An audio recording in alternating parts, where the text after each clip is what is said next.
Mampukah Kaisang mengubah peta Pilpres? Kita bahas bersama dengan Direktur Utama Carta Politika Yunarto Wijaya. Selamat siang Mas Toto, terima kasih sudah bergabung bersama kami di Rumah Selamat Pemilu. siang, Mbak. Oke, Mas Toto, Sama-sama.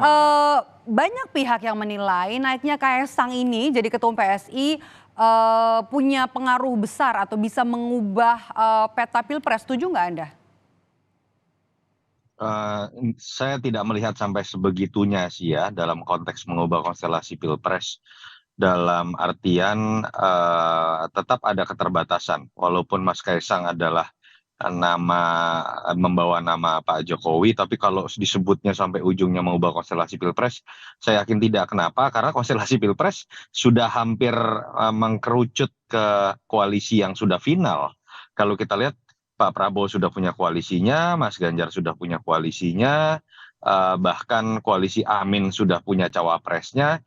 Jadi dalam konteks itu menurut saya sudah kalau peta koalisi sudah hampir bisa dibaca. Apakah kemudian keberadaan Kaisang juga bisa mengubah hasil Pilpres dalam konteks PSI kemudian bisa membawa pengaruh besar? Saya juga meyakini tidak. Tapi kalau kemudian bisa dibaca sebagai sebuah simbol, misalnya keberpihakan PSI kepada capres tertentu bisa dianggap keberpihakan presiden kepada capres tertentu bisa saja. Dan yang paling penting kan jangan sampai kemudian konteks kemudian di belakang ada Pak Jokowi dianggap menakutkan itu diartikan bahwa kemudian partai yang dipimpin anaknya Pak Jokowi bisa menggalang aparat, bisa kemudian mendorong logistik-logistik sumbangan-sumbangan mengarah ke sana.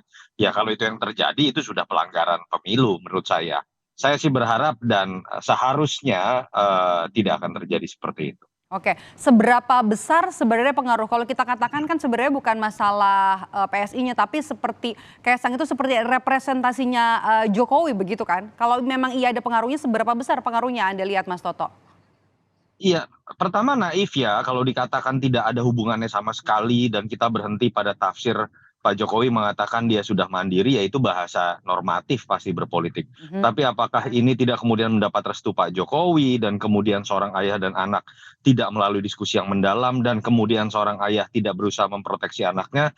Naif kalau kita tidak mengatakan itu ada, pasti ada. Nah, seberapa jauh? Kalau dilihat dari sisi efek, mungkin efek yang sifatnya secara alami akan terjadi, efek dari yang kita sebut efek ekor jas. Pertama kepada PSI sendiri.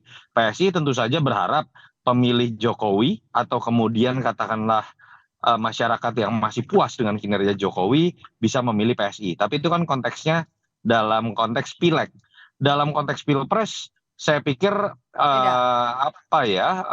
andai kata pun misalnya PSI mendukung salah satu capres.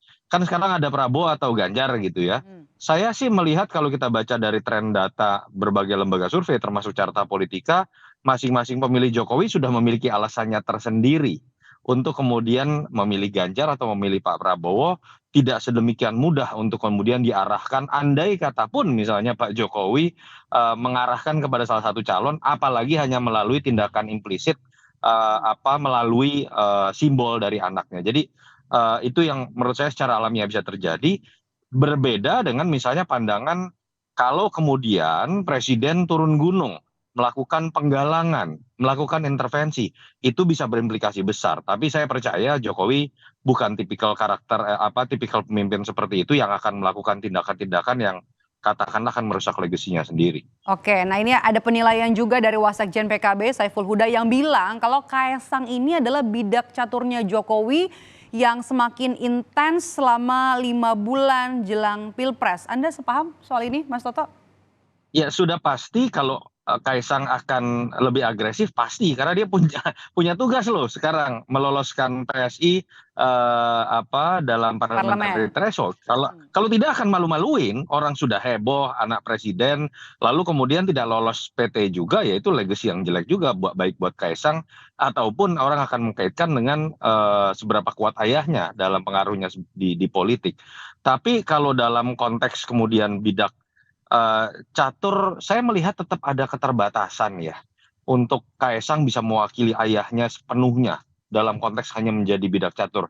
Jangan juga lah kita kemudian merendahkan Kaisang yang seakan-akan cuma topeng saja sementara ayahnya yang sedang bergerak. di atas dalam era transparansi seperti ini saya yakin tidak mudah seorang presiden melakukan intervensi politik dalam pilpres. Nah kan kemarin juga Kaesang ini kan milih sowan ke Barajepe. Anda ngelihatnya gimana nih Mas Toto? Ya itu yang kemudian memang akan menjadi keuntungan politik tersendiri buat PSI ataupun Kaesang ya. Kita tahu lah karakter berpolitik dari sebagian relawan atau sebagian misalnya orang-orang yang dekat atau merasa dekat dengan Pak Jokowi ini kan masih ada budaya feodalnya. Budaya yang menempatkan Pak Jokowi ini dalam konteks saya istilahkan demokrasi ala Harmoko ya. Karena apa-apa menunggu instruksi Bapak Presiden, atas petunjuk Bapak Presiden. Itu yang menurut saya malah bisa menjerumuskan Pak Jokowi dan keluarga. Kalau kemudian selalu ditempatkan dalam posisi seperti itu. Bahwa seakan-akan sekelilingnya ini hanya bidak catur gitu kan. Padahal kita ingat Pak Jokowi ini salah satu value added-nya adalah ketika dia tampil sebagai dulu cagup DKI, capres akhirnya menjadi presiden karena berawal dari kalangan biasa bukan bangsawan politik.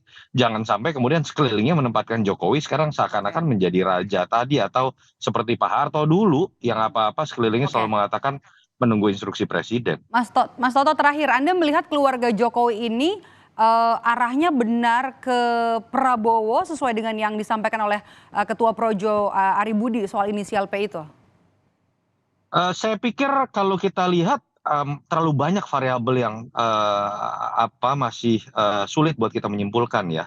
Kalau bicara misalnya PSI sering datang ke acara Pak Prabowo, lalu Pak Jokowi menempatkan Kaesang di PSI, lalu langsung orang lompat kepada logika berarti Jokowi ke Prabowo. Loh, Mas Gibran sama Mas Bobi masih di PDI Perjuangan.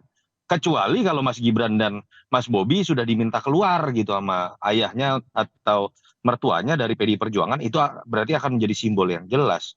Jadi kalau saya sih melihat pernyataan Budi Ari ini lebih ke arah ambisi politik pribadinya yang memang sudah terlihat sekali ingin ke Prabowo dan selalu menggunakan momen-momen ini mengatasnamakan tanda kutip ya seakan-akan bahwa arah Projo dan arahnya Budi Ari sudah pasti sama dengan Pak Jokowi.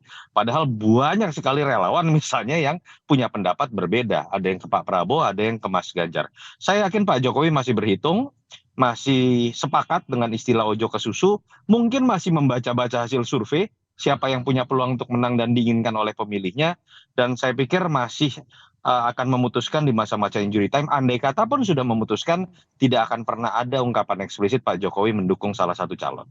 Oke, tadinya kan keluarga Jokowi ini kan lekat banget ya dengan PDI Perjuangan. Apakah dengan masuknya Kaesang ke PSI ini bisa mengubah dukungan dari para pendukung Jokowi yang tadinya melekat dengan PDIP ke PSI? Mas Toto, terakhir.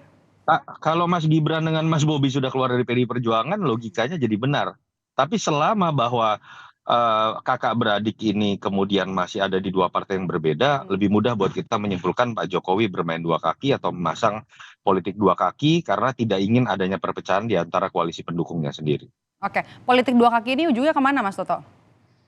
Ujungnya adalah untuk menjaga stabilitas politik. Bayangkan kalau Pak Jokowi sekarang misalnya secara eksplisit mendukung salah satu calon presiden, yang terjadi adalah kekisruhan di koalisi politiknya.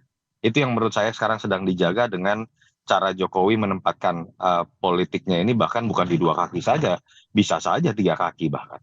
Wait and see, masih kita akan tunggu karena pendaftaran baca pres, cawapres juga nanti masih akan terjadi kurang dari 1 bulan lagi Oktober nanti. Terima kasih. Betul. Dari Direktur Utama Carta Politika Yunarto Wijaya sudah bergabung bersama kami di Rumah Pemilu. Terima kasih Mas Toto, sehat selalu. Terima kasih.